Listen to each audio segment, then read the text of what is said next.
porque como les digo, es un tema que es un poquito extenso, pero en línea general conocerlo y manejarlo no resulta de gran dificultad cuando entendemos a qué se debe, ¿ok? Vamos a comenzar por la dismenorrea. La dismenorrea no es una patología como tal, vamos a llamarlo así que es un síntoma. Todos hemos escuchado en algún momento hablar sobre la dismenorrea, que las pacientes se quejan de dolor durante la menstruación, que las pacientes se quejan de cólico, ¿ok? Y esto es lo que representa la dismenorrea y que resulta en un motivo de consulta, digamos, bastante frecuente, sobre todo en las pacientes adolescentes, ¿ok? Entonces, ¿cómo vamos a definir la dismenorrea? La dismenorrea no es más que el dolor pélvico micrófono.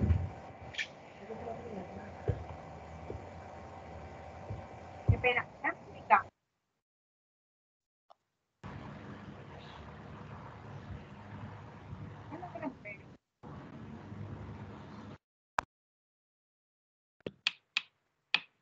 Que me sale un error acá en pantalla.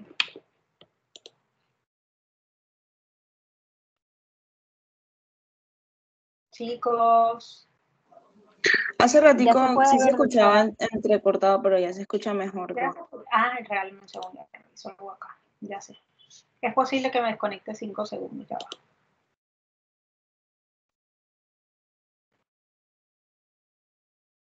Ok, vamos a ver si ahora el sonido y la imagen quedan mejor, porque hice cambio de red. ¿Me ven y me escuchan claro? Sí, doctora, se escucha y se ve claro. Perfecto. Cualquier cosa, interrupción en audio, interrupción en imagen, que esté hablando muy rápido, me hacen señales de humo, porfa, para entonces recapitular si hace falta. ¿Ok? Bueno, volvemos entonces a la lámina. Voy a iniciar, como se estaba escuchando cortado. Pues como les decía, la clase de hoy es un poquito extensa porque vamos a hablar de síntomas y de patologías. Entonces, bueno, vamos a iniciar la clase hablando de qué es la dismenorrea. La dismenorrea es definida como un dolor pélvico tipo cólico que es cíclico, porque siempre se encuentra acompañada de o acompaña a la menstruación.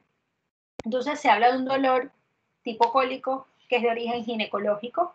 Nosotros vamos a ver dolores tipo cólicos de origen obstétrico, dolores tipo cólicos de tipo gastrointestinal o de origen abdominal, pero en este caso estamos hablando de un dolor que tiene un origen ginecológico, ¿ok? Que se presenta durante el periodo menstrual, como pueden ver en la imagen. Este puede aparecer antes del inicio del periodo menstrual, ¿ok? Y se extiende, se acentúa principalmente, como ven, durante las primeras 48 horas o los primeros 2 días, luego de iniciar el sangrado menstrual como tal, y en algunas pacientes pudiese extenderse un poquito más. Este dolor puede estar asociado a otras condiciones. Las pacientes lo pueden referir clásicamente como un dolor tipo cólico, otras lo refieren como un calambre, otras no lo refieren necesariamente a nivel de hipogastrio, sino acentuado en la región dorsal, que se irradia. Hay muchos matices en lo que es el dolor del tipo de la dismenorrea. Entonces, se puede clasificar de 2 maneras. Tenemos dismenorreas primarias y dismenorreas secundarias. ¿Cómo vamos a diferenciar qué tiene nuestra paciente? Pues toda dismenorrea podríamos decir que se trata de una dismenorrea primaria hasta que se demuestre lo contrario, ya que la dismenorrea secundaria es aquella que puede ser explicada por una causa orgánica. Mientras yo no puedo demostrar una causa que esté asociada al dolor, pues yo la tengo que manejar como primaria. Sin embargo, no debo tratarla hasta que no cumpla por lo menos con el protocolo básico de evaluación y así determino si hay o no una condición. Entonces, tenemos que la dismenorrea secundaria, como les dije, se asocia a patología, está principalmente asociada a endometriosis, que es otra de las patologías que vamos a ver hoy. Aparte de eso, podemos asociar a procesos infecciosos como la enfermedad pélvica inflamatoria, la adenomiosis, que es otro tópico del día de hoy, tumores pélvicos, síndromes adherenciales que pudiesen estar asociados a la endometriosis o pudiesen estar asociados a procesos infecciosos, o pudiesen estar asociados a procesos quirúrgicos previos de la paciente. Y existe una muy particular, que es la dismenorrea membranosa, que es la que se asocia al uso de progestágenos de larga data. En estos casos, la paciente va a referir un dolor tipo cólico de muy fuerte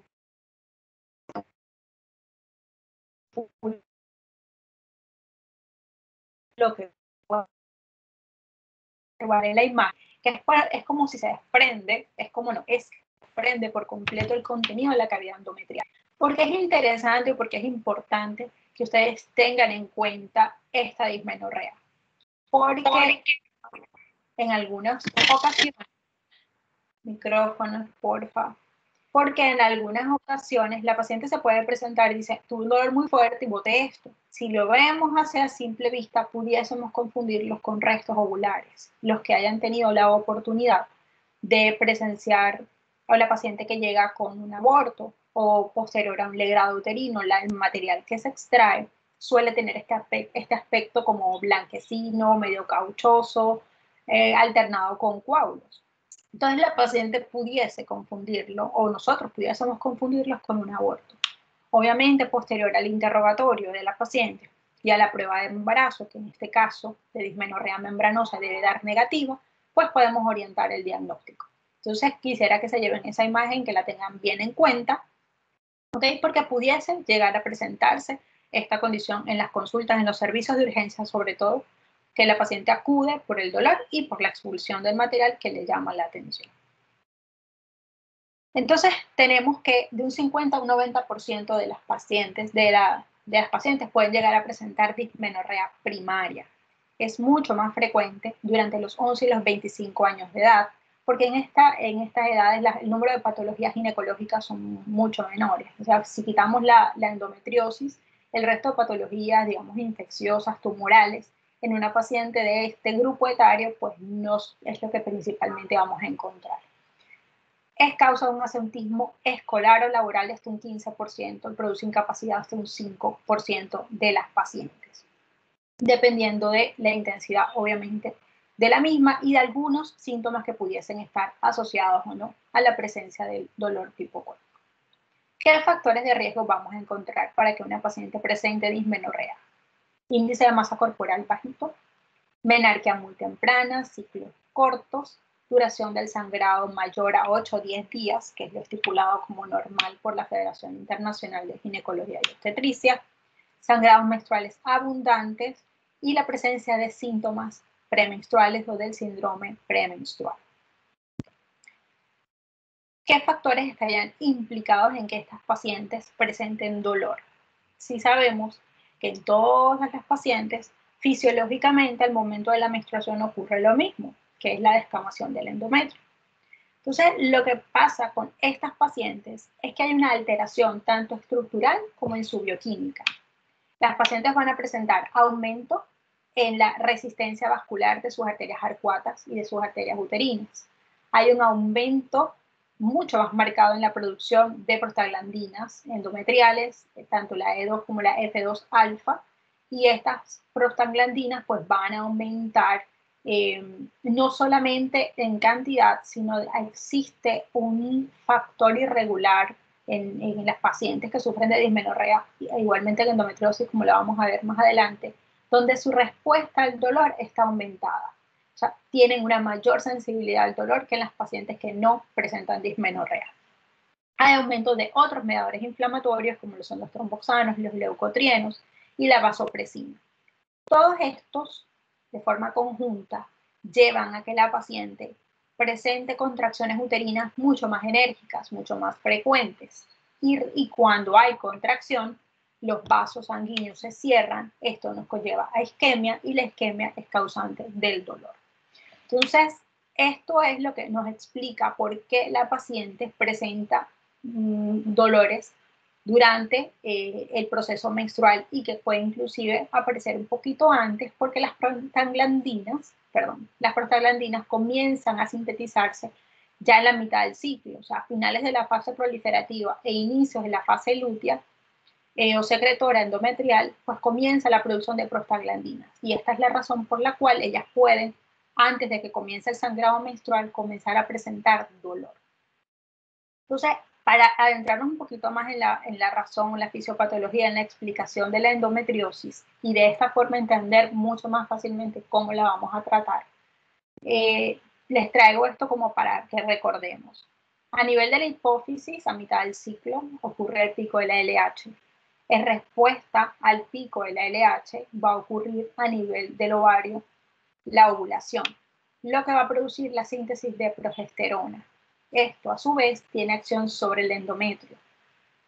¿Qué función tiene la progesterona sobre el endometrio? Pues recordemos que su función es la de madurarlo, el endometrio que venía proliferando, que venía creciendo normalito, la progesterona lo ayuda a madurar de forma controlada, les dice, ok, vamos a seguir creciendo, pero vamos a hacerlo de forma muy controladita y nos vamos a preparar para recibir el huevo fecundado en el caso de que sea un ciclo con fecundación.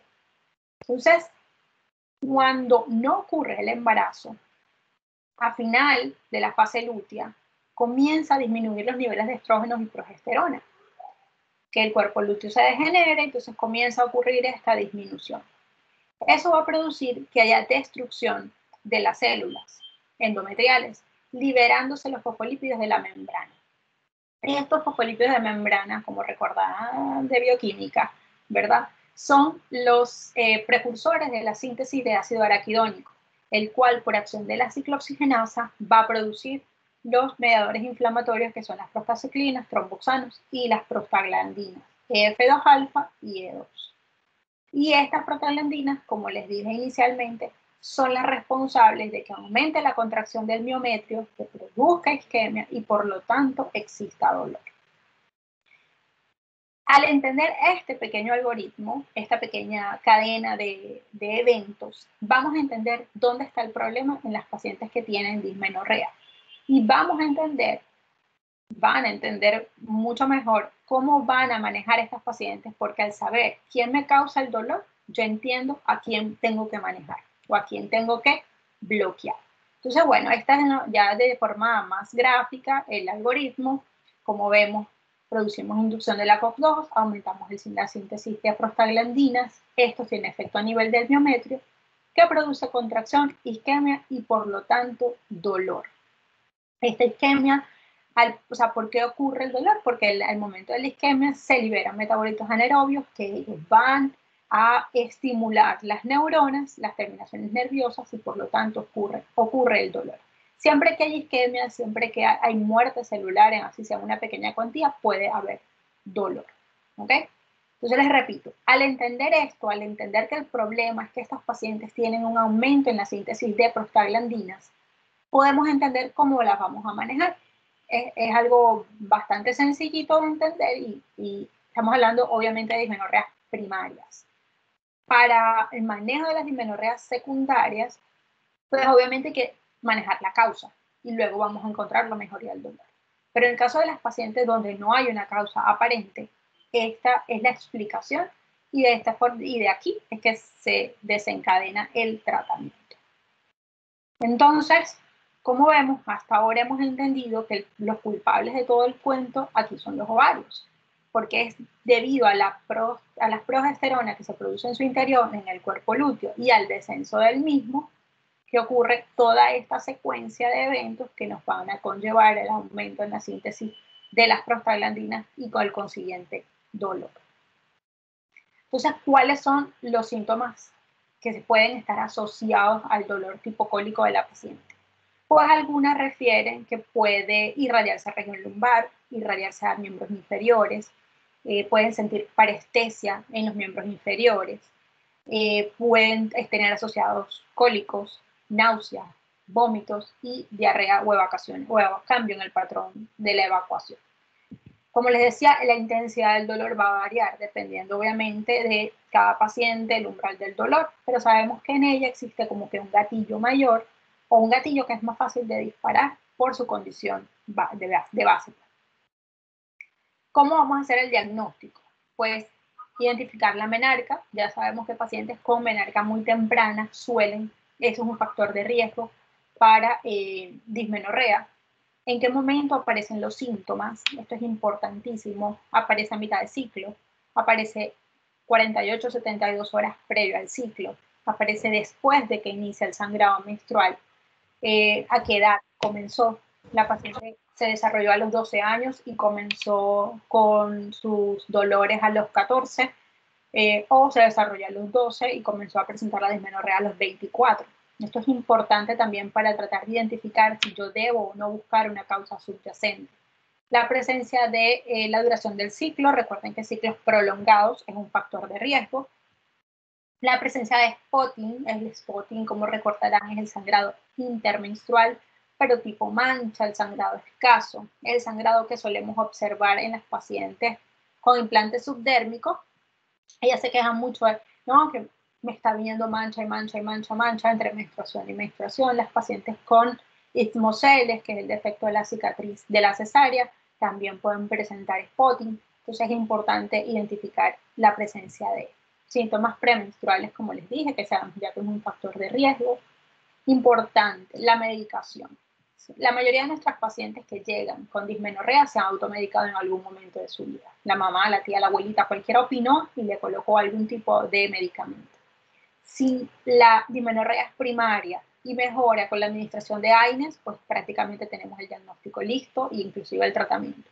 Muchas veces la paciente lo que necesita es un ajuste de dosis o explicarle en qué momento debe tomarse el analgésico y de esa manera vamos a optimizar el manejo de la paciente.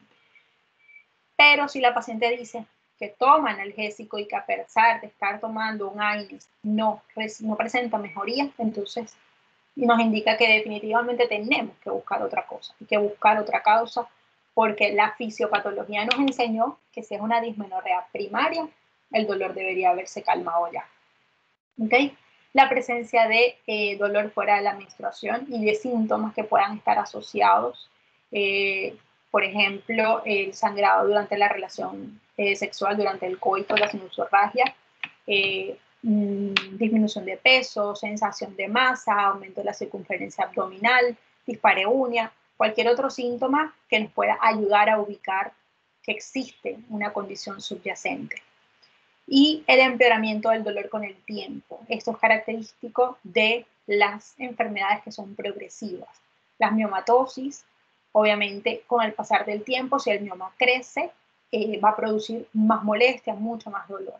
La endometriosis es una enfermedad también que produce empeoramiento de los síntomas con el pasar del tiempo. Entonces es un dato sumamente importante. Si no hay factores añadidos, es decir, si no es una paciente que haya subido de peso, que sea diabética, condiciones que puedan empeorar la síntesis de mediadores inflamatorios, pues no debería empeorar. La paciente debería decir, siempre ha sido igual, siempre me viene la menstruación, un día antes me empieza el dolor, los 2 primeros días es insoportable y después se me quita. Si la historia natural es la misma, si siempre el relato es el mismo, pues podemos decir que sea lo que sea produciendo el dolor, es algo estable en el tiempo. Pero si encontramos el empeoramiento, sin duda alguna tenemos que sí o sí buscar la causa. Debe haber alguna causa. Entonces, les traigo aquí un cuadro comparativo entre la dismenorrea primaria y la dismenorrea secundaria. Ya va que se me salió. ¿Ven la presentación? Sí, doctora. No, Sí, doctora, se ve. yo no la veo. Y paso la lámina. En el cuadro comparativo que usted dice, estamos. Congelada en el cuadro comparativo. Déjame ver si. Yo creo que es el computador. De vez en cuando me hace lo mismo. Bueno, voy hablando del cuadro comparativo. O sea, ¿cuál es la idea de este cuadro comparativo? Establecer de una forma mucho más práctica cómo identificar si la paciente tiene una dismenorrea primaria o una dismenorrea secundaria. Ya va. Bueno, denme un minuto para resolver aquí porque no puedo ver absolutamente nada.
Bueno, ya regresé. Mil disculpas porque no sé, a veces se pone caprichoso.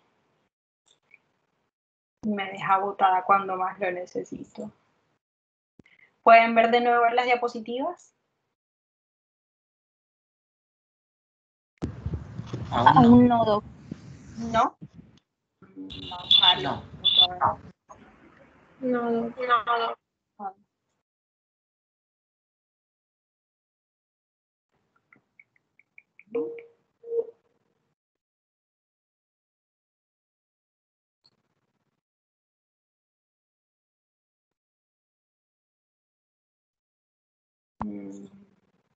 ¿Y ahora?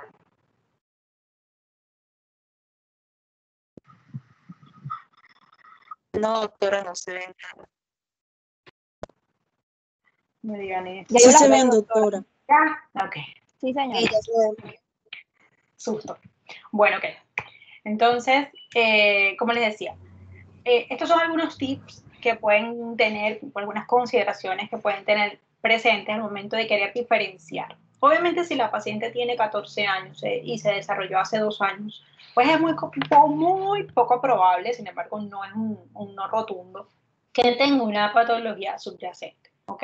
Si ella está viendo sus menstruaciones normales y todo está bien, pues es muy poco probable y pues es casi seguro que el diagnóstico es una dismenorrea primaria.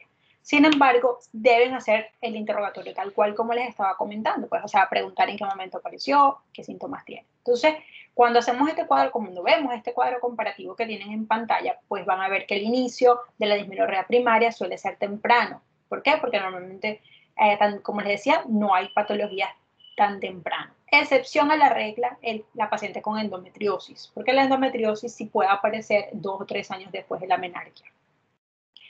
Las secundarias normalmente son pacientes ya después de los 25 años de edad que tienen pólipos, miomas, adenomiosis, ya, e inclusive pacientes con endometriosis porque el dolor de la endometriosis no aparece necesariamente desde un principio, sino cuando ya el proceso se ha cronificado.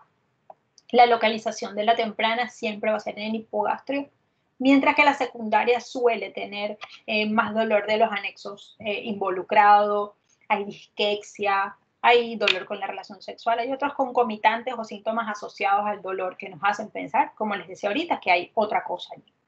Aparece con la menstruación la dismenorrea primaria, mientras que la secundaria puede tener dolor a mitad del ciclo, puede tener dolor en otro momento que no sea el de la menstruación. La dismenorrea primaria es exclusiva del periodo menstrual. Comienzas 48, 72 horas antes, pero una vez que desaparece la menstruación, la dismenorrea desaparece.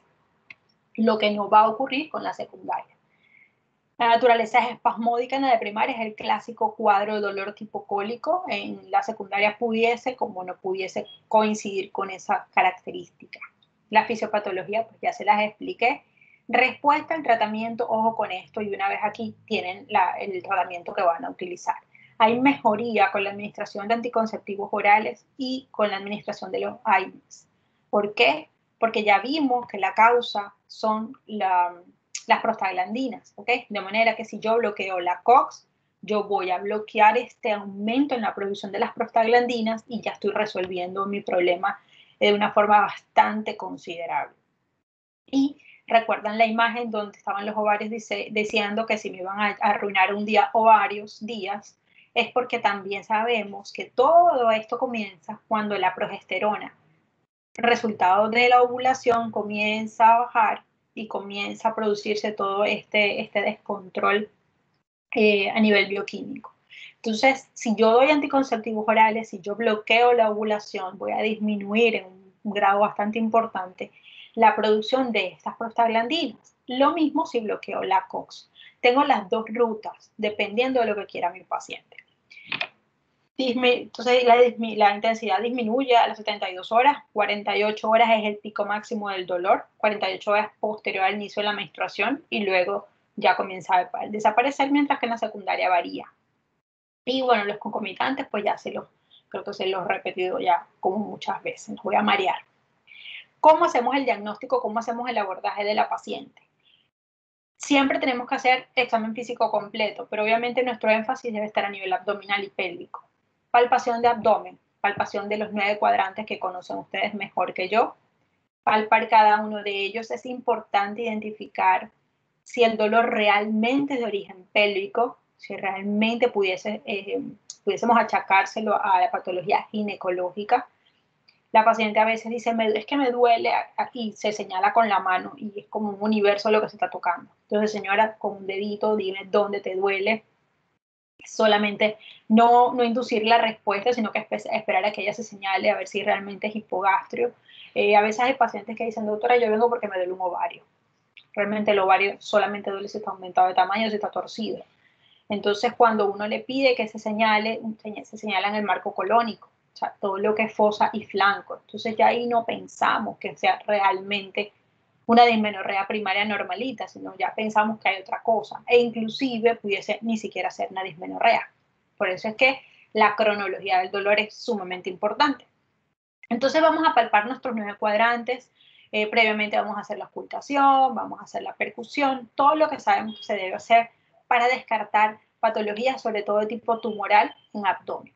Posteriormente vamos al examen ginecológico, que aunque la imagen solamente muestra el tacto bimanual, recuerden que previamente debe hacerse una especuloscopia buscando signos de infección, masas que pudiesen estar justificando el dolor de la paciente. Yo he tenido pacientes que dicen, doctora, vengo por dolor con la menstruación, cada vez que me duele es horrible, palpo abdomen, no encuentro nada, y cuando coloco el espéculo, un pólipo se está asomando por allí.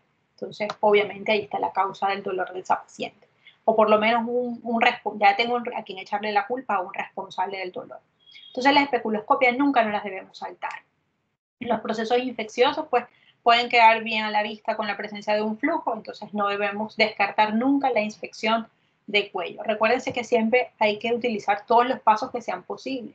Entonces, en vagina o en lo que es la parte ginecológica, pues no vamos a ocultar ni vamos a percutir, pero sí podemos inspeccionar y posteriormente palpar.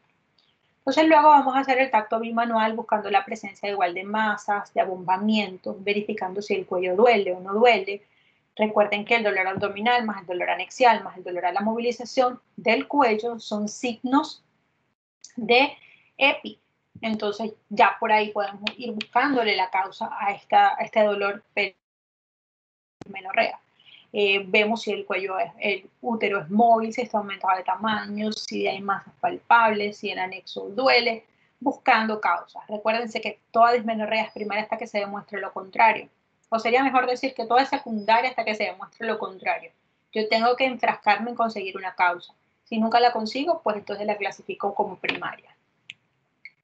Diagnósticos, otras herramientas diagnósticas obviamente que yo sé que todos la saben prescribir muy bien en la ecografía transvaginal. ¿Cuál es la idea de esta herramienta? Pues identificar si hay masas, si hay patología intrauterina, si hay ovario poliquístico, si hay quistes ováricos, si hay líquido libre en fondo de saco, si hay signos de adherencias o de síndromes adherenciales, signos ecográficos indirectos. Cualquier causa o cualquier condición que nos pudiese estar justificando lo que le está ocurriendo a nuestra paciente.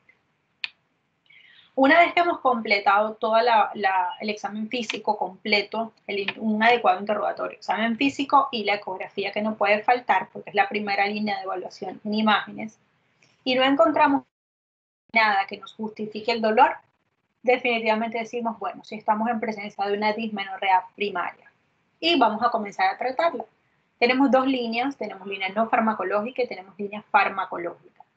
Las no farmacológicas son como quien dice pañitos de agua tibia, pero que sí ayudan, no resuelven, pero sí ayudan bastante, sobre todo en pacientes que se niegan al tratamiento farmacológico. Hay que explicarle a la paciente que debe tener un estilo de vida saludable, con ejercicio, dieta adecuada, que disminuya todos esos mediadores inflamatorios, todo ese estrés oxidativo que se puede producir previo al ciclo y por lo tanto que tenga un papel importante en la producción del dolor o de la contracción y luego de la isquemia.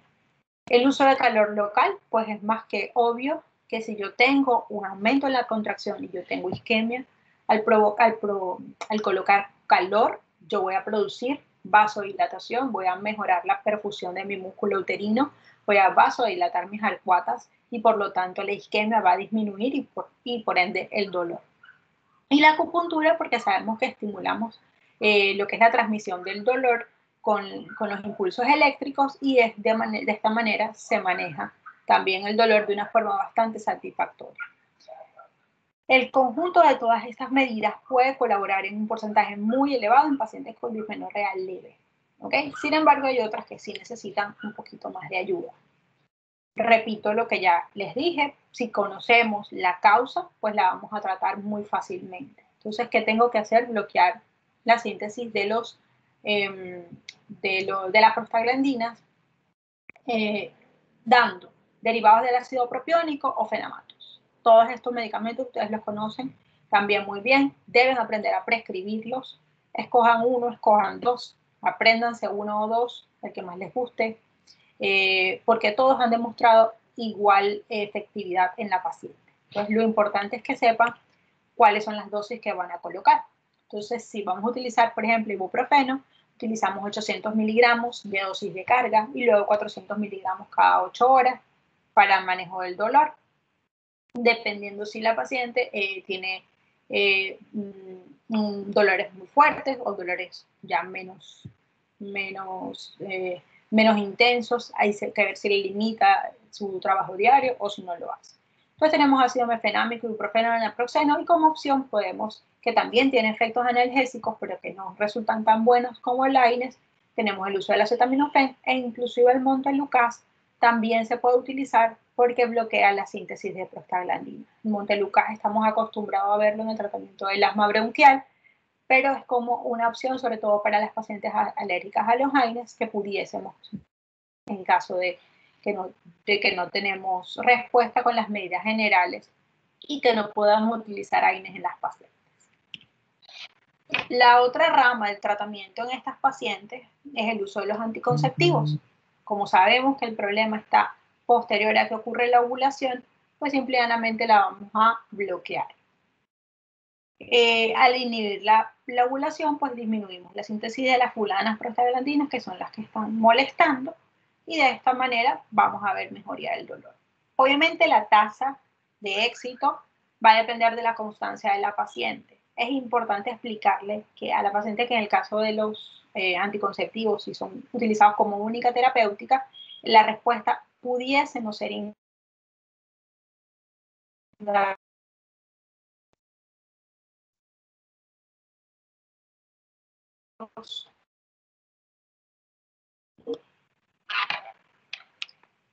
¿Pueden ver las diapositivas todavía? Sí, doctora. Sí, doctora, Luego de esos 3 meses, la paciente debe volver con nosotros y entonces allí evaluamos la respuesta al tratamiento. ¿Se le fue bien? ¿No le fue bien? ¿Está igual?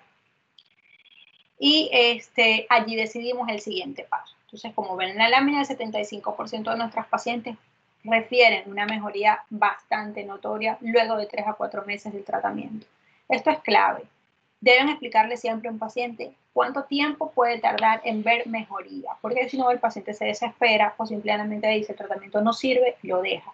Cuando no le explicamos a nuestro paciente que debe esperar del tratamiento, la paciente lo va a dejar. O peor aún, empieza a combinar e inventa cosas locas.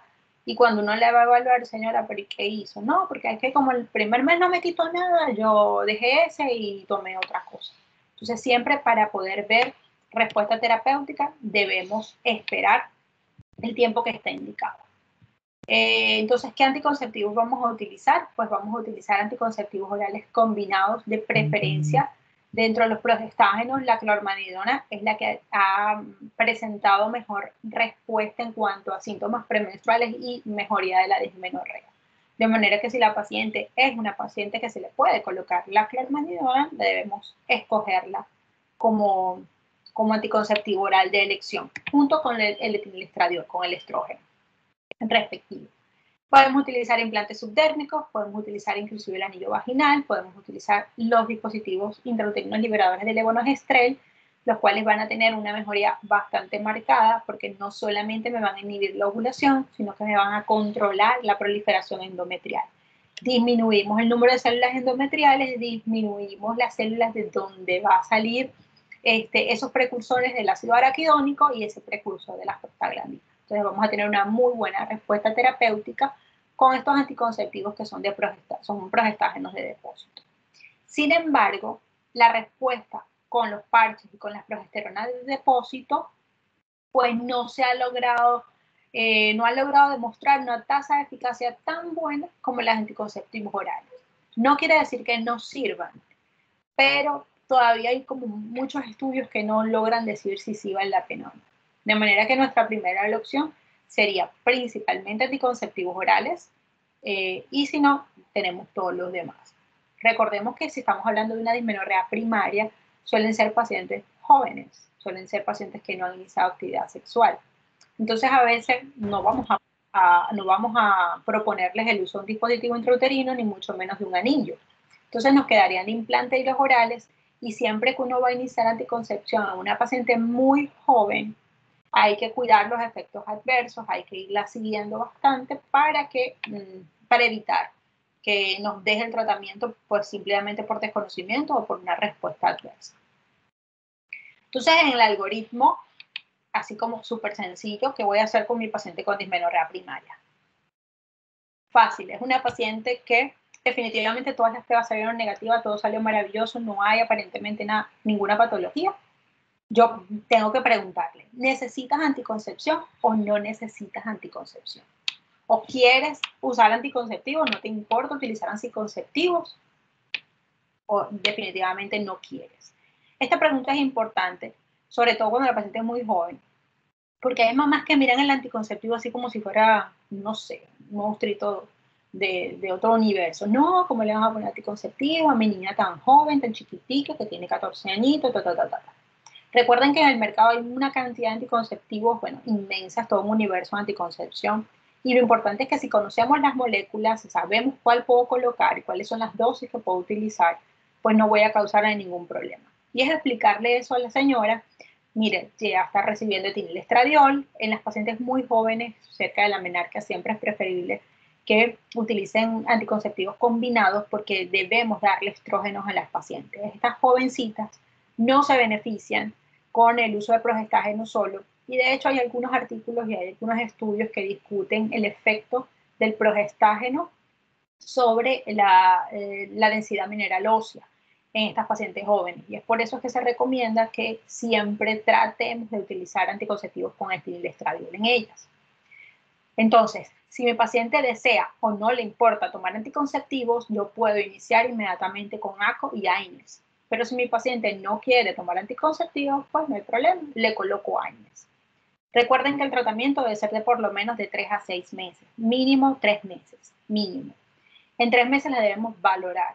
Si en 3 meses no hay ningún tipo de mejoría de los síntomas, la paciente es candidata para una laparoscopia diagnóstica. ¿Por qué? Porque si en teoría todos nuestros estudios de imágenes que hicimos bien no mostraron nada, tenemos que buscar algo que no sea visible ecográficamente. Y esa vendría siendo la endometriosis. ¿Ok? Como vamos a ver ahorita, la endometriosis es una enfermedad que es un poquito difícil de diagnosticar de una manera no invasiva. De manera que entonces, si mi paciente no tiene mejoría luego de 3 a 6 meses con el tratamiento basal, yo debo llevarle una laparoscopia diagnóstica o revalorarla. Si yo considero que algún estudio me pudo haber quedado fallo, pues yo lo repito, vuelvo a hacer el examen físico. Pero en línea general, partiendo del hecho que yo voy a evaluar muy bien a mi paciente, pues debo llevarla a una laparoscopia. ¿Ok? Preguntas.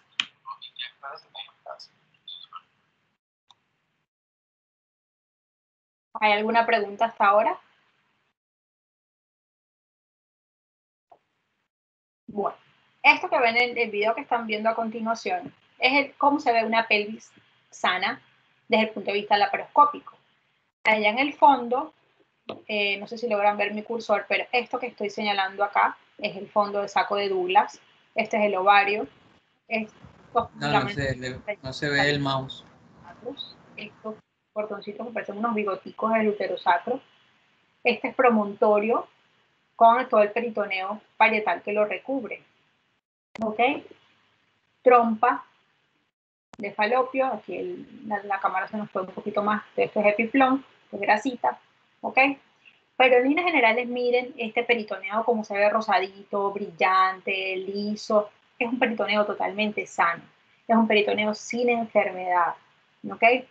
Es una cavidad donde claramente podemos ver el huequito que se forma en el fondo del saco de Douglas. Repito, esto es una vista laparoscópica, aunque en la cirugía abierta, pues más o menos vamos a ver exactamente lo mismo, no tan de cerca. ¿Ok? Vemos lo móvil que está la trompa, totalmente sana, totalmente fácil de visualizar. ¿Ok? La endometriosis es una enfermedad de la que se ha venido hablando desde hace muchos años. Sigue siendo como el iceberg que ven en la imagen. Tengan esto siempre en cuenta. La endometriosis puede parecer una cosa, pero luego resulta ser otra en cuanto a complejidad. Puede verse muy fácil de tratar, pero resulta que después la paciente es refractaria al tratamiento, nos hace recidiva. O puede ser una paciente con lo que aparenta ser un pequeñito problema, como es la parte superior del iceberg, pero cuando seguimos nuestro estudio nos encontramos con tremendo chicharrón. Por ejemplo, una paciente que llega y que dice que tengo una dismenorrea, digamos del 1 al 10 de un 6, pero que ya está cansada de la dismenorrea esa. Comenzamos el tratamiento con AINES, no vemos mejoría, con el anticonceptivo mejoró un poquito porque casualmente atinamos a ponerle el progestágeno que le pega bien a la endometriosis. Pero nada, no resolvemos. Decidimos estudiar a la paciente, nos vamos un poquito más allá, vamos a hacer la laparoscopia y encontramos una pelvis toda invadida, encontramos trompas con hidrosalping, vamos a encontrar un fondo de saco fluido, retracción peritoneal. Entonces podemos encontrar muchas complicaciones detrás de lo que aparentemente es un simple cólico endometrial. Entonces es necesario que recuerden eso siempre, porque nunca debemos subestimar el dolor pélvico. O sea, aunque estemos acostumbrados a decir la menstruación duele, sí, la menstruación duele, pero no es normal. Algo tenemos. Tenemos una respuesta inadecuada a la síntesis de prostaglandinas, tenemos una respuesta inadecuada y exacerbada al dolor, o tenemos una condición de base que nos está llevando a presentar el dolor. Porque aunque la dismenorrea es bastante frecuente, pues no debería estar allí, por lo menos no en una intensidad importante. Entonces vamos a definir qué es la endometriosis. La endometriosis es la presencia de tejido endometrial, tanto glandular como estroma, es decir, tejido funcionante, fuera de la cavidad uterina, o sea, fuera de su cavidad endometrial, que es a donde ella pertenece. Este tejido ectópico es igualmente funcional que el tejido que está dentro del útero. Por lo tanto, va a responder normalito a todos los cambios hormonales que presenta la paciente durante el ciclo. Es decir, si yo tengo un foco de endometriosis en la trompa, ese foco de endometriosis va a proliferar, va a volverse secretor y va a sangrar en el momento de que mi endometrio está viendo la menstruación. O de que yo estoy viendo la menstruación y mi endometrio se está descamando. Eso es importante tenerlo en cuenta porque imagínense muchos foquitos de eso simultáneamente haciendo lo mismo, proliferando, inflamando su entorno y sangrando. Obviamente no es una hemorragia, es un sangradito directamente proporcional con el tamaño del foco, pero que no debería estar allí ocurriendo eso que está ocurriendo. ¿Ok? Esto que vemos ahora aquí es una pelvis enferma. ¿Recuerdan el peritoneo que les mostré ahorita? Un peritoneo rosadito, liso, y aquí vemos un poco de manchas oscuras, como dice la semiología, como pólvora o escopetazo, la pólvora de una escopeta, y vemos unas líneas blancas acentuadas que no veíamos en la pelvis normal que les proyecté. Entonces, ¿qué es esto? Lo oscuro, obviamente, son focos de endometriosis, y lo blanco son retracciones del peritoneo parietal. ¿Cuál es el problema con las retracciones? Que detrás de las retracciones hay terminaciones nerviosas, transcurren nervios, ¿ok? Y estas retracciones, estas fibrosis del peritoneo pueden atrapar el nervio y entonces vienen a producir un dolor que probablemente ni siquiera con tratamiento médico se va a resolver. Y muy probablemente, si el cirujano no conoce sobre el manejo de la endometriosis profunda, tampoco va a resolver. Entonces, la operación de la endometriosis no es solamente abrir, sacar el endometrioma o cauterizar los focos de endometriosis. Tenemos que tener conocimiento como cirujanos del manejo de la endometriosis profunda o saber que existe la endometriosis profunda y que en muchas ocasiones es la responsable de que una paciente posterior a una laparoscopia y con tratamiento médico siga con dolor. ¿Ok? Entonces, ¿dónde podemos encontrar los focos de endometriosis? En cualquier lugar. Hablando desde el punto de vista pélvico, pues podemos encontrarlos sobre la superficie de la vejiga, sobre la superficie del intestino, sobre la superficie de trompa, ovario, fondo de saco, pero podemos encontrarlo también en localizaciones ectópicas. Hay descripción de endometriosis cerebral, endometriosis pulmonar. Gracias a Dios no son muy frecuentes, pero también se pueden encontrar. Entonces recuerden esto, donde hay un foco de endometriosis, mensualmente hay proliferación, hay cambio a la etapa secretoria y hay menstruación o hay sangrado o descamación de ese pequeño foco que tenemos allí. La incidencia obviamente es inexacta, no se conoce un 100% porque no todas las pacientes van a la laparoscopia y como muchas pacientes pueden mejorar con el tratamiento médico, pues simplemente se manejan como dismenorreas primarias y no tenemos el diagnóstico con certeza de que sea una endometriosis. Se calculaba en el 2020 que involucra a 176 millones de mujeres a nivel mundial. Y el diagnóstico se hace principalmente entre los 25 y los 35 años de edad, bien sea porque la paciente ya inició actividad sexual, entonces comienza a presentar dispareunia o simplemente ya está cansada de tener más de 10 años con dolor, con dismenorrea, o algo que lleva mucho a la consulta es la infertilidad. Fíjense que hasta un 50 o un 60% de las pacientes con endometriosis pueden consultar o presentar infertilidad. Entonces nos volvemos a la parte baja del iceberg. La paciente consultó por cólico y resultó que tenía una endometriosis severa asociada a infertilidad. 40-60% de las pacientes presentan dismenorrea y hasta el 60% se queja de un dolor pélvico crónico, un dolor de más de 6 meses de evolución. Factores de riesgo. Historia familiar, existe un componente familiar asociado. Normalmente cuando una paciente tiene endometriosis, pues es muy probable que algún familiar la tenga o que su descendencia vaya a presentar endometriosis. Aquí hay muchos de los factores de riesgo que encontramos en la dismenorrea, como es la menarquia temprana, los ciclos cortos, la duración del sangrado prolongado, y se le agrega el sangrado menstrual abundante, defectos uterinos o tubáricos, retrasar la concepción, y el alcohol y la cafeína también juegan un papel de riesgo para la presentación de endometriosis. Hay factores protectores. Irónicamente, el tabaquismo, por primera vez ayuda en algo, el ejercicio, obviamente, la lactancia prolongada y las múltiples gestaciones.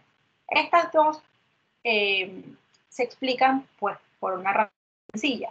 Durante el embarazo y durante la lactancia, la paciente está sometida a tenores de progestágeno. En el embarazo, pues tenores de progesterona o niveles de progesterona elevados.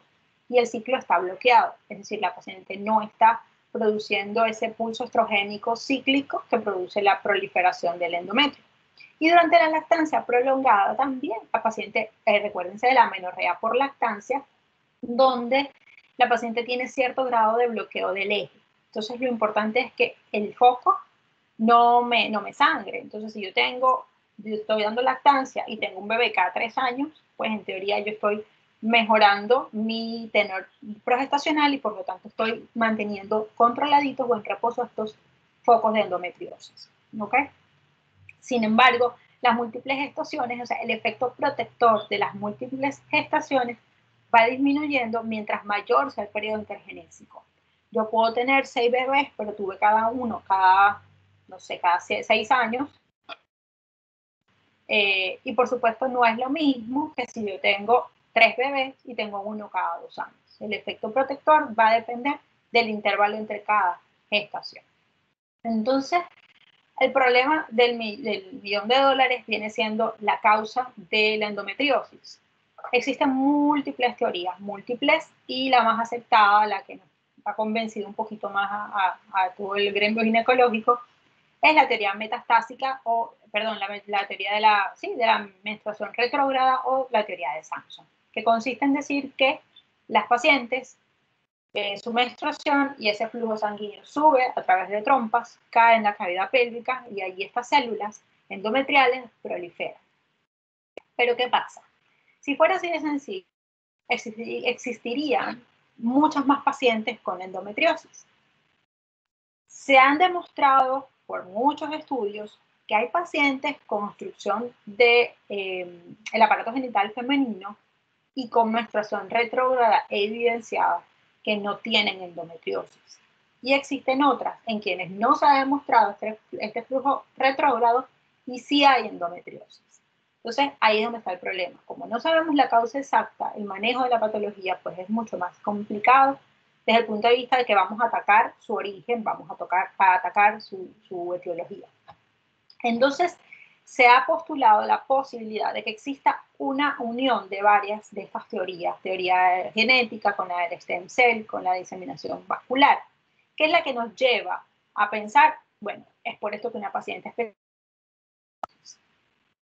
se puede hacer la hipótesis de que la paciente tiene menstruación retrógrada y por una condición, una predisposición genética donde hay una falla inmunológica, esta célula que va en un flujo retrógrado y cae a la pelvis encuentra un ambiente adecuado para crecer, para continuar viva la célula endometrial y hacer todo su ciclo como lo debe hacer. Otra, que sería la de la metaplasia celómica o la teoría de la inducción, es que bajo ciertas condiciones, en algunas pacientes, estas células embrionarias pudiesen llegar a transformarse, hacer este cambio de un epitelio maduro a otro epitelio maduro, y este cambio lo hacen hacia epitelio endometrial. Y ocurre la transformación del epitelio produciéndose endometrio donde no debería haber endometrio. Entonces, si les preguntan, ¿cuál es la teoría más aceptada? Pues la de la menstruación retrógrada. Pero recuerden siempre que la sola menstruación retrógrada no se encuentra presente en todas las pacientes con endometriosis y que no todas las pacientes con endometriosis, no todas las pacientes con menstruación retrógrada también tienen endometriosis. Entonces todavía nos queda mucho por conocer sobre por qué le pasa a una paciente sí y a otra paciente no esta condición. Importante entonces entender por lo menos por qué viene el dolor, o sea, a qué se debe el dolor en estas pacientes. Como les decía ahorita, hay un sangrado en cada uno de esos focos, en el pobre útero llorando porque cada uno de esos focos va a sangrar. Se produce liberación de citoquinas inflamatorias y se produce infiltración o irritación de los nervios pélvicos, lo que también les estaba explicando ahorita. Entonces, cuando este conjunto de situaciones se presenta, la paciente va a manifestar dolor o va a presentar dolor. Sobre todo con la infiltración o la irritación de los nervios pélvicos, lo que hace mucho más complejo el manejo, porque una vez que hay una retracción nerviosa o una inflamación del nervio, pues el nervio es mucho más difícil de reparar o de recuperar. Estas pacientes, al igual de las pacientes con endometriosis, presentan una condición patológica inerte a ellas. ¿Ok? ¿Qué es inherente a ellas? ¿Qué es? Que sus macrófagos son fuera de lo normal. El macrófago normalmente, ¿qué función tiene? Destrucción celular. Estos macrófagos variaron y en lugar de producir destrucción, desencadenan una serie de situaciones donde se va a producir un aumento en la síntesis celular, en la proliferación de estructuras nerviosas, hay un aumento en los niveles del factor de crecimiento insulina-like 1, y esto va a condicionar mayor infiltración vascular, menor umbral para el dolor, por mayor neurogénesis y mayor sensibilización.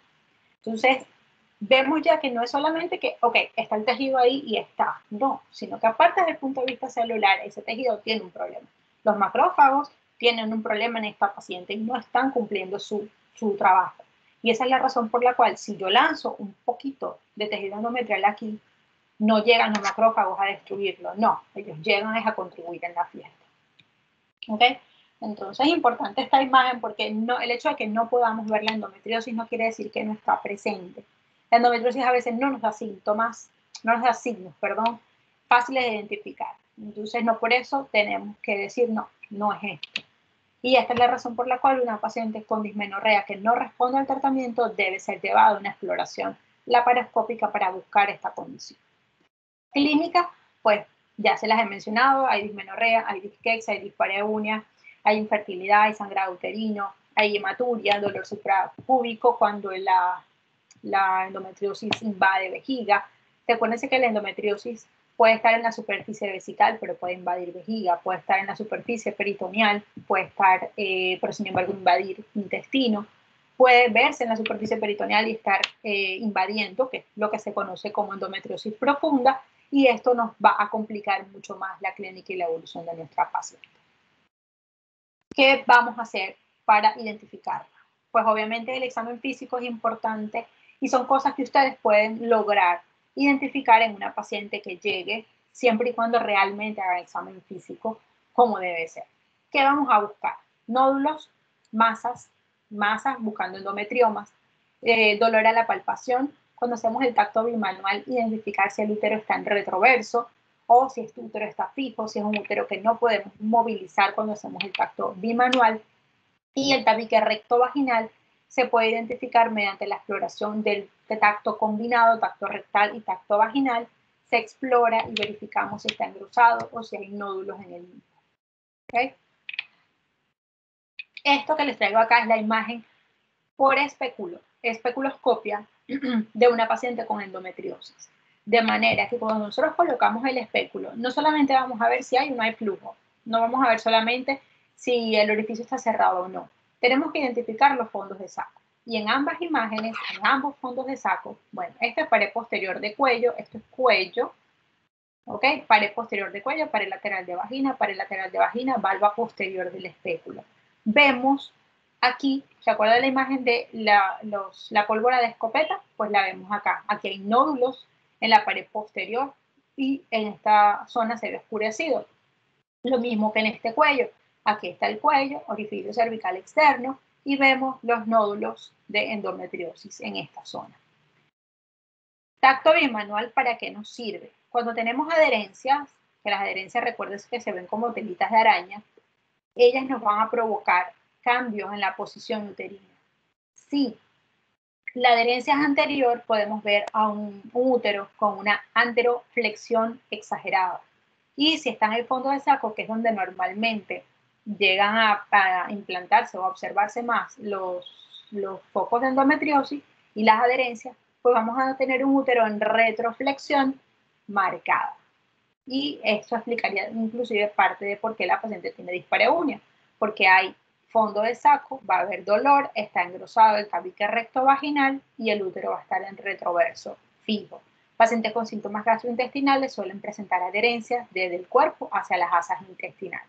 Refieren dolor cólico gastrointestinal de fuerte intensidad. Otra herramienta diagnóstica, pero no del todo 100% útil, es el uso de la ecografía pélvica. La ecografía nos sirve porque nos permite identificar esto que vemos acá, que son quistes de chocolate o son las endometriomas. Cuando utilizamos la ecografía y cuando vemos el endometrioma, pues el diagnóstico está sumamente fácil de hacer y sumamente sencillo. Sin embargo, cuando no tenemos pacientes con masas ováricas, tenemos que buscar signos ecográficos de endometriosis o de focos de la misma. Al momento de hacer la ecografía, se puede ver aumentada la refringencia, se ve mucho más blanca la unión del peritoneo con peritoneo visceral uterino con el peritoneo parietal. Entonces vamos a ver que el borde posterior del útero se ve sumamente brillante. Esto es algo que obviamente ustedes no van a ver a menos que hagan ecografía, pero que se puede ver reportado, aumento de la refringencia de la serosa posterior. Entonces ya ustedes dicen, epa, aquí debe haber una adherencia. Las adherencias siempre les van a dar imágenes muy brillantes. Entonces es importante identificar o saber interpretar cuando el ecografista les dice eso. La retroflexión uterina marcada, ojo, si un útero está en retroversión y retroflexión, sabemos que hay pacientes que pueden estar así de nacimiento, pero tenemos que asociar. Mi paciente viene de dolor pélvico, no mejora con tratamiento, estoy encontrando el útero en retro, en el examen físico encontré esto, muy probablemente tengo un síndrome adherencial. ¿Tiene cirugías previas? No tiene. Voy a pensar en endometriosis. ¿Ok? Ah, no, pero es que la paciente le empezó todo esto después de la última cirugía que le hicieron. Puede haber un problema adherencial. No necesariamente va a ser endometriosis. Pero debo contextualizar lo que se me está presentando, analizar y decir, ok, esto me lleva a esto muy probablemente. En manos más expertas, en manos ya conocedoras y estudiosas de la endometriosis, es posible que consigan que les reporten estas pequeñas imágenes que ven acá atrás. Esto es tabique rectovaginal y van a ver estos focos anecoicos o estos focos negros que no es más que eso, el reflejo de endometriosis focalizada en la serosa o en los fondos de saco. ¿Ok? De manera que si no hay un endometrioma, no se confíen en la ecografía. ¿Ok? Porque todos estos signos ecográficos pudiesen pasar desapercibidos. Entonces, ¿qué herramienta les queda? Si ya hicieron la ecografía, pues nos queda. Entonces vamos a pedir una resonancia magnética con doble contraste. La resonancia magnética me hace una mucho mejor evaluación del tabique rectovaginal, de todo lo que es la parte, de todos los tabiques, de todos los ligamentos, y con el doble contraste podemos evaluar mejor si hay masas y alteraciones en la vascularización de estas pacientes. Igual, la resonancia magnética tiene que ser interpretada por personas que sepan de endometriosis para que sepan qué es lo que van a buscar y qué es lo que van a describir. Sin embargo, pues no es tan operador dependiente, porque la paciente entra al resonador y salen las imágenes. Depende mucho de la interpretación que se le vaya a dar. Otro estudio del que siempre se habla, pero probablemente no sirve para mucho, es el CA125. Los focos de endometriosis hacen que este marcador se eleve, pero suele elevarse cuando ya la enfermedad es crónica, cuando la enfermedad está bastante avanzada, y tiene la contraparte o el defecto de que CA125 se puede elevar bajo otras condiciones como el embarazo e inclusive la menstruación. De manera que no resulta útil para el diagnóstico de endometriosis. Cuando lo utilizamos o cuando hemos decidido utilizarlo, pues obviamente se puede hacer, pero nos sirve más que todo para seguimiento. ¿Ok? Paciente que está con tratamiento, vamos a medir CA125 y para los controles lo volvemos a medir y como es una expresión de la actividad de la endometriosis, pues podemos ver si ha disminuido porque vamos por buen camino. Pero recuerden entonces que el CA125 no sirve para diagnóstico de endometriosis. ¿Cómo confirmamos el diagnóstico? Pues mediante visión directa de los implantes endometriósicos, mediante la laparoscopia diagnóstica.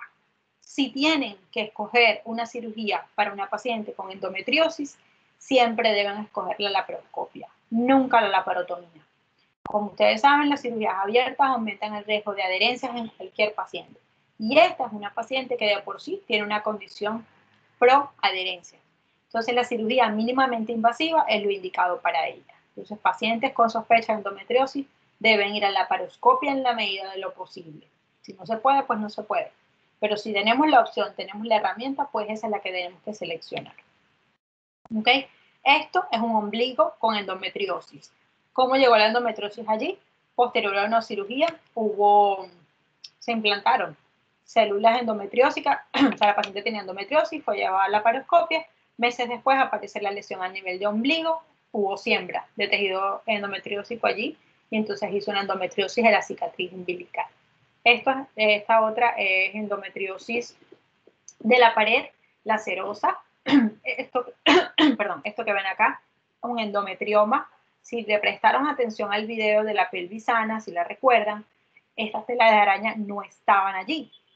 Estas son adherencias en la fosa posterior, o sea, pared posterior de útero a pared pélvica posterior. Esto que está acá es fondo de saco. Pero vemos que no hay ni forma ni figura en este anexo, este sería el anexo derecho. No hay forma ni figura acá porque está todo cubierto por las telas de araña. Implantes de endometriosis oscuras, color café, color chocolate, fondo de saco. Estas adherencias ya son mucho más laxas, mucho más delgaditas que estas, si las comparan. ¿Ok? Les traje todas estas imágenes para que tengan una idea de todas las formas en las que se puede ver la endometriosis desde el punto de vista quirúrgico. ¿Ok? Pueden haber implantes muy pequeños, como pueden haber ya implantes bastante grandes, y recuerden que lo blanco es la retracción, perdón, las adherencias que se forman. Este es el famoso endometrioma o quiste de chocolate. Ya ven por qué se llama así, por qué recibe su nombre, porque la coloración de la secreción que emerge a través de él, lo que obtenemos al romperlo, pues parece chocolate. El diagnóstico definitivo entonces nos los va a dar la anatomía patológica.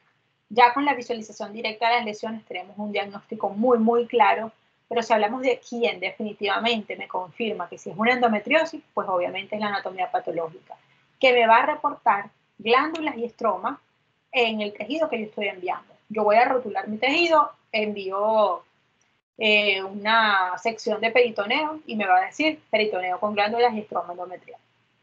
Cuando enviamos el endometrioma, pues vamos a encontrar macrófagos cargados de hemosiderina en un 77% de los casos, y es esto lo que le da el color a chocolate, lo que le da ese colorcito marrón, que lo caracteriza y que le da el nombre que recibe. Clasificaciones. Hay varias. Van a depender de la ubicación, van a depender de la severidad. Tenemos de la Sociedad de Medicina Reproductiva, el índice de fertilidad que se calcula para estas pacientes también. Y cada médico decide qué score utilizar. Algunas veces se pueden combinar como para darle un mejor pronóstico a la paciente. La idea de estas clasificaciones, primero que para hacerla tiene que ser postquirúrgica, y es para predecir la evolución de la paciente e inclusive para definir también el tratamiento postquirúrgico. En la cirugía no siempre se logran resolver todas las lesiones, todas las adherencias, entonces muchas de estas veces estas pacientes deben ser reclasificadas, tienen que ser reclasificadas posterior a la cirugía. Paciente, ¿qué hago si yo tengo el diagnóstico de endometriosis? ¿Qué hago si una paciente tiene diagnóstico de endometriosis, pero no tiene criterio quirúrgico? Queremos intentar manejarla inicialmente, o ya fue sometida a cirugía, ¿verdad? Y ahora viene a los cuidados post. Tenemos que darle ciertas recomendaciones dietéticas. Esto no cura la endometriosis. Ojo, la dieta no cura la endometriosis. Pero recordemos que si yo tengo una dieta balanceada, tengo una dieta libre de agentes oxidantes, libre de precursores de ácido araquidónico, disminuyo la síntesis de prostaglandinas, disminuyo el dolor que se va a producir en estos focos de endometriosis. Recuerden que aquí ocurre lo mismo, vienen los macrófagos, alborotan la cosa y hay muchos cambios inflamatorios. Todo lo que expliqué en la dismenorrea primaria va a pasar aquí en estas pacientes porque son mini endometrios que tienen por toda la pelvis. Y en algunas ocasiones hay implantes tan pequeños que no las vemos. Por eso que la laparoscopia suele ser mucho más útil.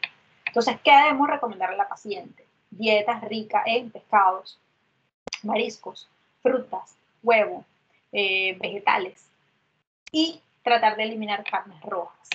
El yogur y la leche es discutido. Algunos dicen que sí, otros dicen que no. El pollo igual. Bueno, que sí, que no, que tal vez que a lo mejor. Chocolate, café, obviamente nada de eso que sea antioxidante y que favorezca vasoespasmo, pues debemos quitarlo de la dieta. ¿Ok? Entonces, decirle a la paciente, haz ejercicio, aliméntate bien y eso te va a ayudar a mantener un estilo de vida saludable que va a mejorar la respuesta terapéutica a lo que sea que te estén colocando, a lo que sea que te hayan hecho. No cura la endometriosis. No que yo con dieta me voy a curar. No, con dieta no me voy a curar. Con dieta voy a garantizar que mi evolución siga siendo satisfactoria. ¿Ok? Tratamiento médico. Volvemos. No cura la endometriosis los de primera línea. No la curan. Controlan los síntomas. AINES. Ya saben por qué, ya saben cuáles, ya saben la dosis. Anticonceptivos de primera línea, los orales que contengan dienogés o desogestrel. El dienogés es un progestágeno, yo diría que creo que es el último progestágeno que ha salido al mercado, ya tiene su tiempito, pero tiene una ventaja que controla mucho más el crecimiento endometrial. Pacientes que toman anticonceptivos con dienogés pueden llegar inclusive a presentar amenorrea o sangrados sumamente escasos. El dienogés es una molécula que se deja para pacientes con sangrados o que se utiliza pues, en pacientes con sangrados abundantes. Es un antiandrogénico, no tan potente como la ciproterona, pero en ovario poliquístico se pudiese usar también si la paciente presenta, por ejemplo, sangrados abundantes.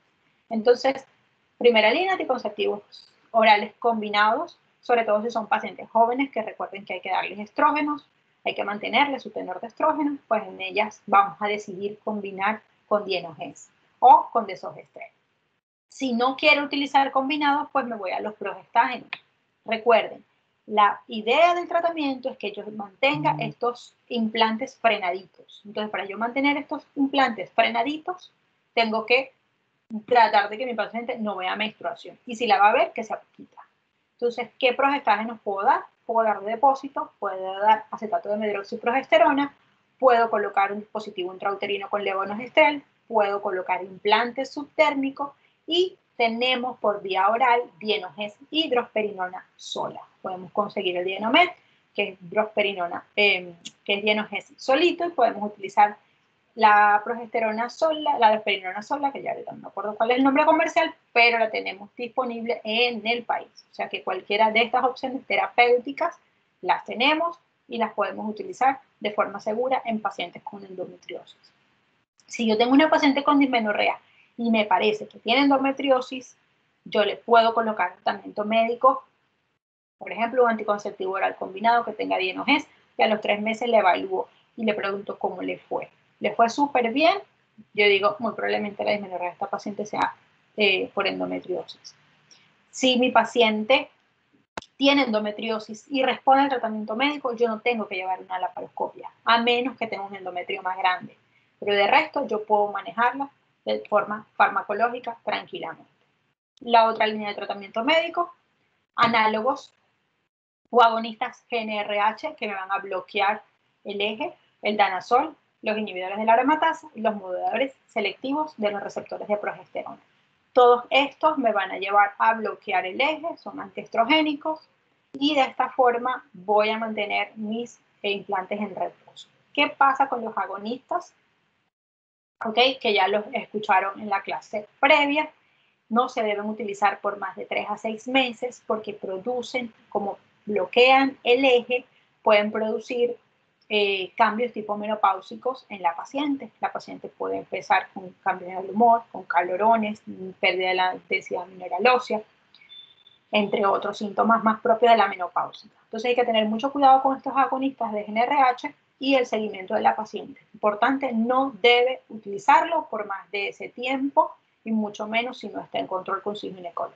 Pero si alguna paciente con endometriosis cae en sus manos y está usando alguno de estos agonistas de GnRH, ustedes deben recordarle que no puede utilizarlo por más de 3 a 6 meses y que debe volver a su control ginecológico para que se le reprograme el tratamiento.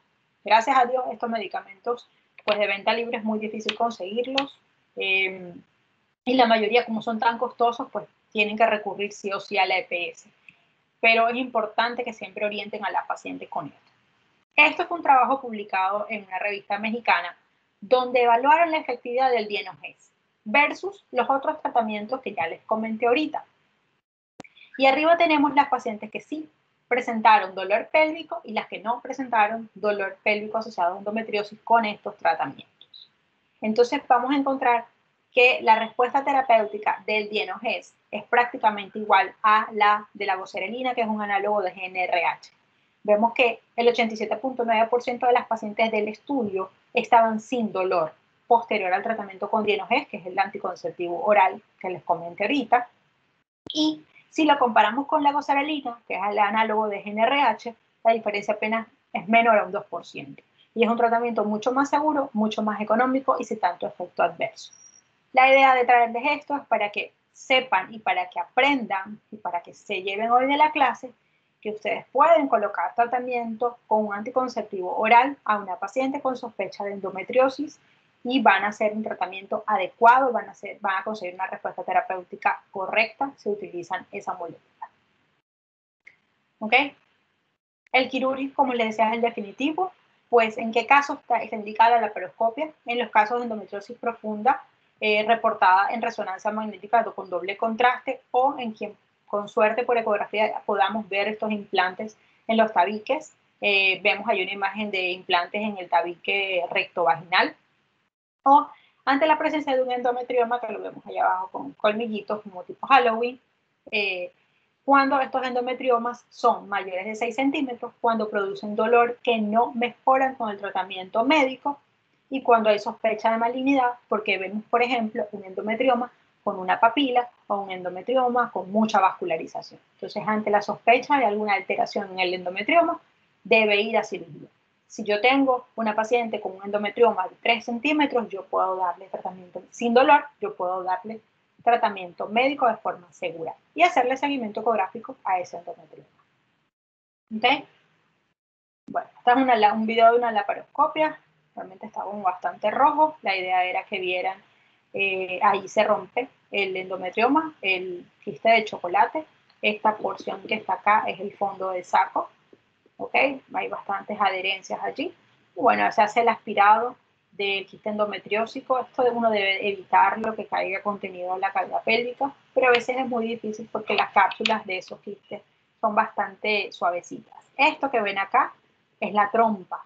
¿Recuerdan la primera trompa que vieron? Que era una trompa delgadita, rosadita, y eso parece un salchichón, porque así se colocan, se dilatan cuando tenemos este tipo de patología. ¿Okay?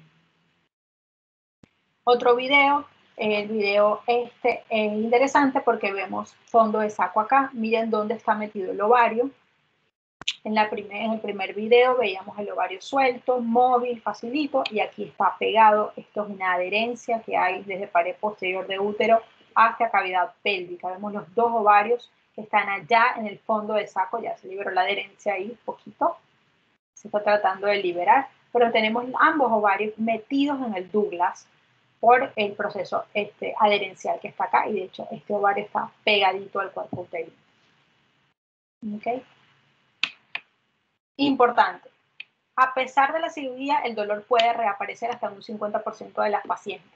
¿Por qué? Por enfermedad que no fue vista, por enfermedad que no se pudo resolver, o por el compromiso nervioso retroperitoneal, es decir, por la presencia de una endometriosis profunda que no fue identificada y que por lo tanto no fue tratada. Esto es importante que lo recuerden porque nunca le deben dar garantía a un paciente del 100% de curación. Nunca debemos ilusionar al paciente con endometriosis y decirle, señora, la vamos a dejar mejor que nunca y como se acabara de nacer. Porque existe este riesgo, hay que explicárselo. No hay que quitarle el ánimo, pero tampoco hay que crearle una falsa perspectiva de la situación. Hay que explicarle que su condición es crónica, que su condición es delicada, que puede reaparecer la enfermedad y que puede reaparecer el dolor. ¿Ok? Si no se han dormido, yo no creo que se hayan dormido. Ya llevamos apenas una hora de clase. Como les dije, la idea de la clase es traérselo a los más masticaditos que se pueda, porque es una patología que cada vez, como se hace más cirugía, cada vez se hace más laparoscopia, pues se identifica más. Siempre está ahí, la paciente tiene dolor y no debemos normalizar ese dolor, ¿ok? Debemos siempre tratar de estudiarlo. El hecho de que duele no quiere decir que sea normal. Ya para terminar, esto sí es algo bastante cortico, que es hablar sobre la adenomiosis. La adenomiosis no es más que ese tejido endometrial dentro del músculo. Es la misma endometriosis, pero en el músculo específicamente. Cuando está dentro del músculo uterino, recibe el nombre de adenomiosis. Cuando está fuera del útero, recibe el nombre de endometriosis. Entonces, la característica de esta enfermedad es que se puede presentar de forma difusa, haciendo implantes dispersos, o se pueden acumular, dando origen a los adenomiomas. ¿Ok? Esta enfermedad es de aparición mucho más tardía. Normalmente el diagnóstico se hace de forma incidental con pacientes que van a histerectomía y el patólogo nos reporta la presencia de adenomiosis. 65% de las muestras de estas pacientes con diagnósticos de hemorragias uterinas idiopáticas aparentemente, en quienes no se consiguió nunca una causa, cuando llega a patología, pues el patólogo lo reporta. Causa de dismenorrea secundaria, por eso es que se presenta principalmente en pacientes después de los 40 años de edad, pero que siguen viendo menstruaciones. ¿Ok? Y es sintomática en el 70% de los casos. Síntomas, pues, la dismenorrea y el sangrado. La histogénesis, lo mismo que con la endometriosis, pues se desconoce. Existen teorías de pacientes que hayan presentado endometritis postparto, que hayan presentado partos instrumentados, que hayan sido sometidas a legrados, bien sean obstétricos o ginecológicos a repetición. Todas estas condiciones pudiesen propiciar digamos así, lesiones a nivel del miometrio y por lo tanto la migración del tejido endometrial hasta su espesor. Clínica entonces, pues dismenorrea, normalmente secundaria. Es una dismenorrea que se puede presentar, se presenta en el ciclo pero se prolonga más sus días. Recuerden que la dismenorrea primaria suele aparecer o acentuarse en las primeras 48 horas. En este caso la paciente puede prolongarse un poco más las dismenorreas. Son pacientes con sangrado menstrual mucho mayor que el normal.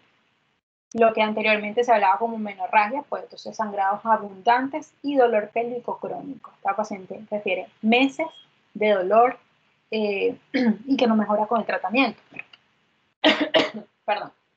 Para clínicos, pues tenemos principalmente el uso de la ecografía. Aquí en la adenomiosis sí es mucho más fácil diagnosticar la condición por ecografía, porque pues como ven en la imagen, para los que no están familiarizados mucho con la imagen ecográfica, el útero vendría siendo todo esto que está acá, el cuerpo uterino pues, y esto blanco, esto que se ve aquí, es la línea endometrial. La pared muscular se llena, en el caso de la adenomiosis, de lagunas negras. Estas lagunas negras son focos de sangre y esta nos indica que hay presencia de adenomiosis. De igual manera, vemos aumento del espesor de la pared. Todo esto es la pared uterina en comparación con esta otra pared que es bastante delgadita. Ustedes saben que la muscular tiene un espesor aproximado de 2 a 2.5 centímetros. Entonces, cuando hacemos esta medición, este músculo suele estar muchísimo más engrosado. Entonces, la ecografía en estas pacientes sí resulta útil para el diagnóstico. Y ya con mayor complejidad, pues utilizamos la misma resonancia magnética doble contrastada que utilizamos para el diagnóstico de endometriosis, donde también nos va a hacer el reporte de los implantes en el espesor del músculo.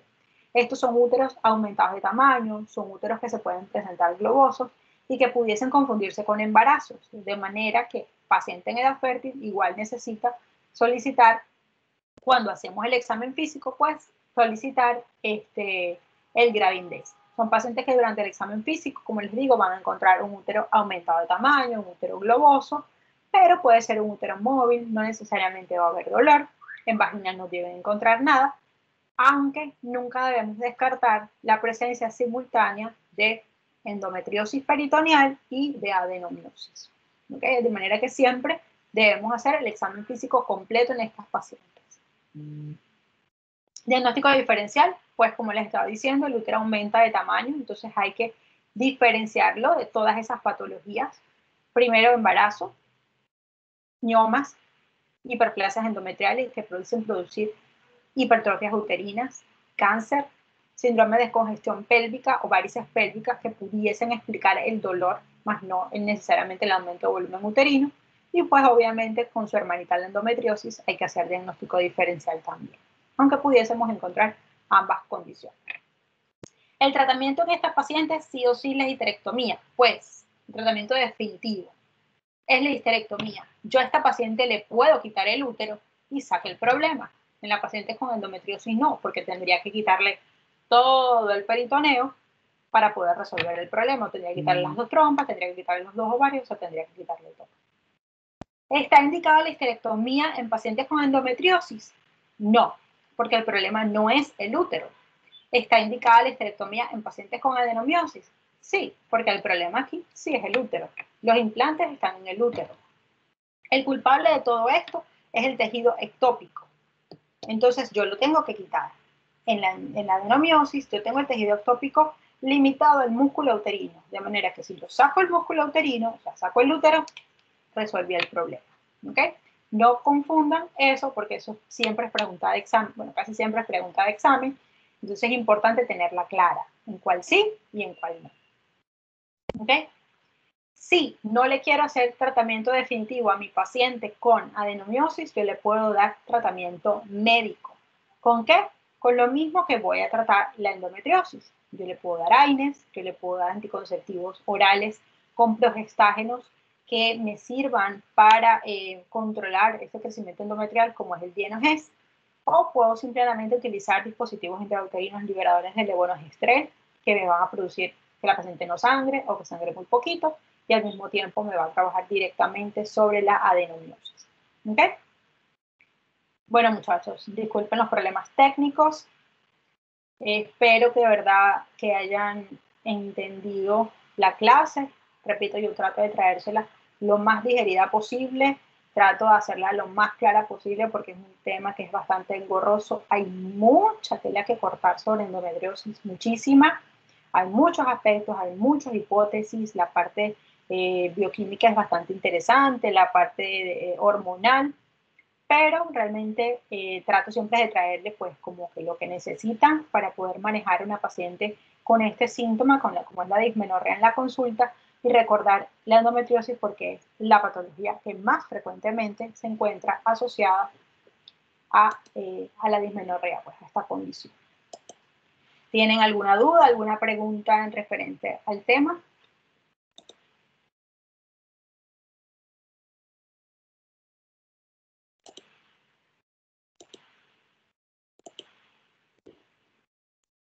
¿Quedó clara la fisiopatología, el tratamiento básico? ¿Siguen ahí? ¿Se fueron? ¿Se desmayaron? ¿Se aburrieron? Doctora, usted disculpe. Buenas. Doctora, en el caso de una paciente que tenga un DIU y esté presentando una endometriosis, lo recomendable es retirar el DIU y continuar con un anticonceptivo oral, o se le puede continuar con el DIU y darle el tratamiento con anticonceptivo oral. Si el dispositivo intrauterino es una T de cobre, tú puedes dejar la T allí, no va a pasar nada. Pero obviamente no estás tratando la endometriosis. Y a veces dejar las dos cosas, pues, ¿para qué? A menos que la paciente te diga, doctora, yo soy muy desordenada con los anticonceptivos y es posible que se me olvide una tabletica. Entonces, en ese caso, pues tú puedes recomendar, como quien dice, matar dos pájaros de un solo tiro. Tú dices, bueno, vamos a quitarte la T de cobre, te ponemos un liberador de levonorgestrel, Mirena, y estás colocando un muy buen método anticonceptivo y estás trabajando la endometriosis. Puedes sugerir un implante subdérmico, también estás colocando un muy buen método anticonceptivo y estás tratando la endometriosis de una vez porque estás colocando progestágeno. Entonces, realmente no hay indicación para quitarlo, pero siempre hay que tratar de buscar efectividad y comodidad para la paciente. Entonces, si tú puedes sustituirlo, muchísimo mejor. Ok, gracias. De nada. ¿Alguien más tiene alguna pregunta, alguna duda? Bueno, nada. Listo. Bueno, entonces de verdad, recuerdo deseo que se lleven por lo menos la base del tratamiento, que como vieron es bastante sencillo.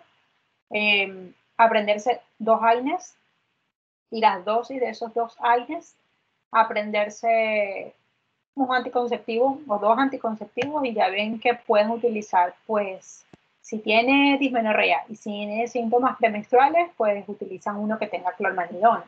Si no, utilizan uno que tenga dienogés y así disminuyen el sangrado y están atacando síntomas de endometriosis también. ¿Ok? Recordar que no siempre la endometriosis es quirúrgica, pero que en el momento que sea quirúrgica debemos, en la medida de lo posible, sí o sí, tratar de que la vía sea laparoscópica. Tratar de que por ninguna razón se le haga una laparotomía a esa paciente, a menos que no esté disponible el recurso laparoscópico. ¿Ok? Bueno, chicos, ha sido un placer. Espero de verdad que les haya servido la clase y el que tenga alguna duda sobre el tema, pues me puede escribir tranquilamente. Doctor, le quiero hacer una pregunta antes que termine. Buenas tardes.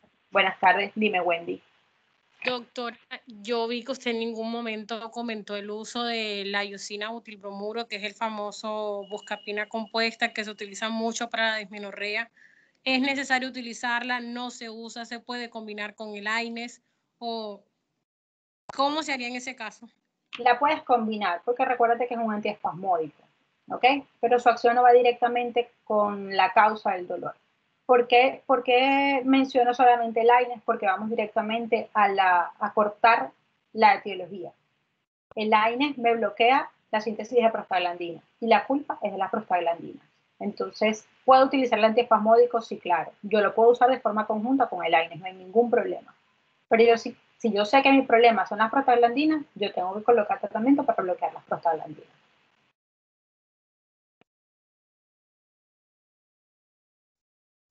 Muchas gracias. De nada. Es importante,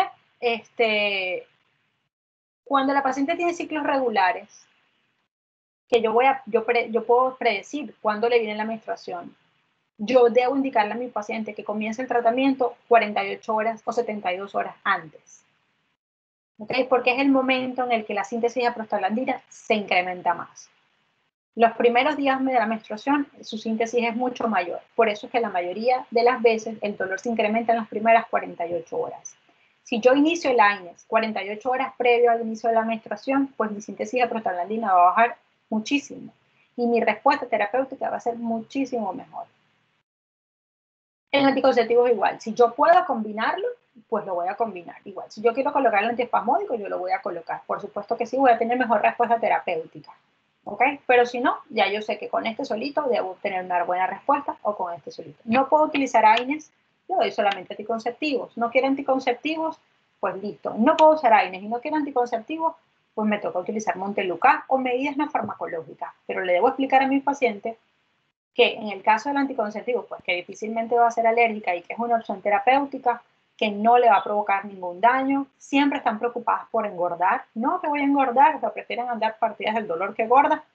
También se les explica que el aumento de peso muchas veces depende de la retención de líquido, y para eso tenemos estas moléculas con efecto antimineralocorticoide, y que también se puede deber a la ansiedad aumentada, pues entonces trabajamos la ansiedad de la paciente con el anticonceptivo, pero que hay otras opciones y no que necesariamente ande con dolor cada vez que le ven a la menstruación.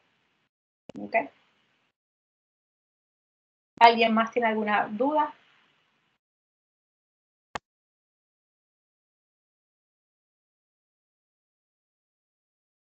Bueno, muchachos, no siendo más, como les dije, ha sido un placer y cualquier cosa estoy a la orden para cualquier otra duda que tengan. Que tengan una feliz tarde. Muchas gracias, doctora. Gracias, doctora. Hasta luego. Gracias, doctora.